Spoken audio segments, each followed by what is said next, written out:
Kasalanan ang magmahal ng lapis sapagkat kamumuhian mo ang isa at ibigin ng pangalawa. Bisyo, kaya marami tayong sakit. Cancer, leukemia, at iba pa. Dahil sa pinagbabawal na gamot, sa mga sigarilyong utay-utay na pumapatay sa ating katawan na templo ng Diyos. Rahasan, maraming taong likas na mayayabang at mapagbataas. Ang gusto nila ay maging sikat. Sumapi ang mga kabataan sa mga fraternity, sorority na nangangako ng kapatiran.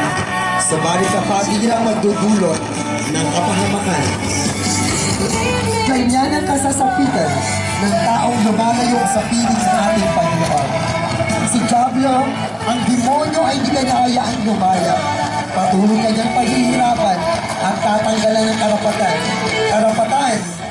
na maging anak ng Diyos. Kay sakit na makita ang kalagayan ng taong iyan.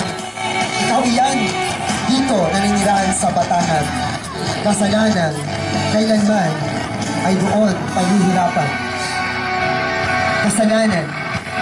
Kasalanang binayaran ng ating Diyos Ama. Pinadala niya ang kanyang bugtong na anak na si Jesucristo upang akuin, upang tanggapin, upang yakapin ang kasalanang ikaw ang dapat magbata. Ikaw ang dapat mamatay. Ikaw ang dapat parusahan. Oo, ikaw ang dapat parusahan.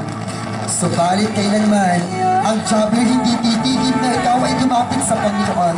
Kaya naman, hayaan mo, ipagkatiwala mo sa Panginoon, si Jesucristo ay namatay. Ang bawat tagupit sa kanyang amay ay tumapos sa kanyang buhay.